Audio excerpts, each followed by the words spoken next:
আসসালামু আলাইকুম প্রিয় শিক্ষার্থীবৃন্দু। তো তোমরা যারা 2024 সালে এইচএসসি পরীক্ষা দিচ্ছিলে, তো তোমাদের পরীক্ষা হওয়ার পর কিন্তু ছাত্র যে কোঠা আন্দোলন ছিল, তো সেটির কারণে কিন্তু তোমাদের পরীক্ষা স্থগিত হয়ে গিয়েছিল। তো গতকালকে তোমরা কিন্তু একটা নোটিশ পেয়েছো। তো তোমাদের যে এইচএসসি পরীক্ষা বাকি পরীক্ষাগুলো ছিল, তো সেটি কিন্তু বাতিল করা হয়েছে। তো তোমাদের যেগুলো পরীক্ষা দিয়েছিলে, তো সেটি কিভাবে রেজাল্ট তৈরি করবে, তো সে বিষয় নিয়ে কিন্তু শিক্ষা বোর্ড দিয়ে একটি নোটিশ প্রকাশ করা হয়েছে। তো নোটিশটি প্রকাশ করেছে দ্য ডেইলি ক্যাম্পাস। তো সেই নোটিশটি হচ্ছে এইচএসসি ফলাফল তৈরি সাবজেক্ট ম্যাপিং যেভাবে হতে পারে।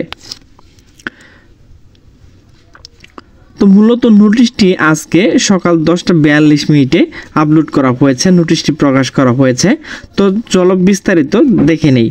শিক্ষার্থীদের আন্দোলনের মুখে স্থগিত হওয়া এইচএসসি ও সমান পরীক্ষাগুলো বাতিল করেছে শিক্ষা মন্ত্রণালয়।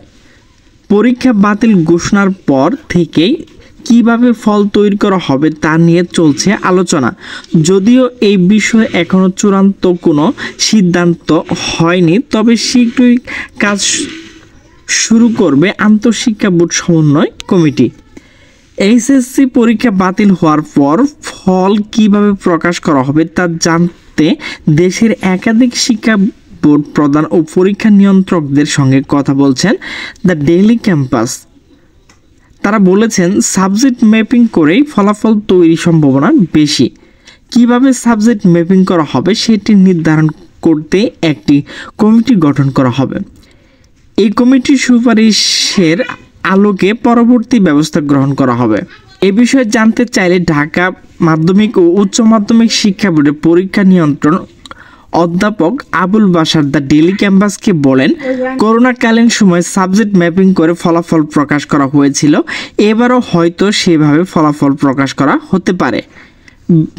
বিষয়টি নিয়ে আলোচনার প্রয়োজন রয়েছে। নতুন করে একটি কমিটি গঠন করে সেই কমিটির সুপারিশে আলোকে ফল প্রকাশ করা হবে।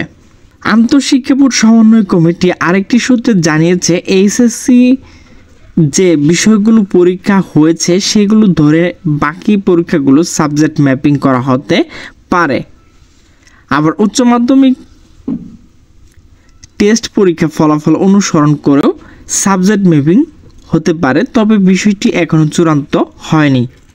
সার্বিক বিষয় জানতে চাইলে আন্তঃশিক্ষা বোর্ড সমন্বয় কমিটির সভাপতি এবং ঢাকা মাধ্যমিক ও উচ্চ মাধ্যমিক শিক্ষা বোর্ডের চেয়ারম্যান অধ্যাপক তপন কুমার সরকার দ্য ডেইলি ক্যাম্পাসকে বলে, পরীক্ষা বাতিল করা হয়েছে, এখন ফলাফল কিভাবে প্রকাশ করা হবে সেটি নিয়ে আলোচনা করা হবে। শিক্ষার্থীদের একটু ধৈর্য ধারণ আহ্বান জানিয়েছেন ঢাকা বোর্ডের প্রধান অধ্যাপক তপন কুমার সরকার। তো তোমরা অবশ্য তোমাদের যে মানববন্ধন ছিল সেটি করে কিন্তু তোমাদের যে বাকি পরীক্ষা ছিল সেগুলো বাতিল করেছো। তো ফলাফলের জন্য কিন্তু তোমাদেরকে একটু ধৈর্য ধরতে হবে।